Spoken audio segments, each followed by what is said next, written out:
मध्य प्रदेशातून एक धक्कादायक बातमी समोर येत आहे। येथे भिंड जिल्ह्यातील एका मृतदेहावर तो ज्योती शर्माचा मृतदेह समजून अंत्यसंस्कार करण्यात आले। ज्योती शर्मा ही पती सुनील शर्माच्या घरातून 2 मे रोजी अचानक बेपत्ता झाली होती।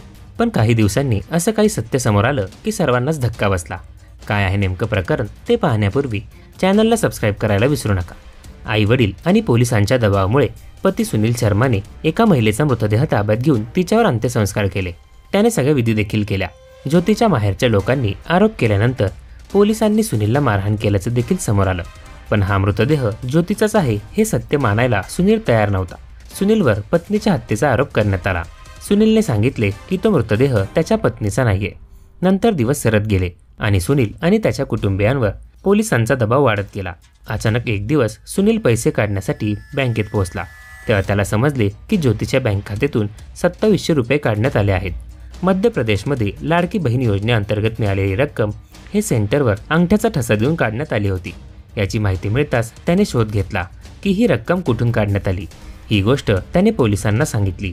सुनील पोलिसांसह नोएडाला पोहोचला तेव्हा अचानक फुटपाथवर ज्योती तिची तुटलेली चप्पल दुरुस्त करताना दिसली।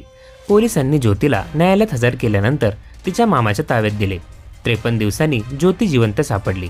मात्र आता पोलिसांसमोर मोठा प्रश्न निर्माण झाला आहे की ज्या मृतदेहाचं शवविच्छेदन आणि अंत्यसंस्कार ज्योती समजून करण्यात आला तो मृतदेह कोणाचा होता।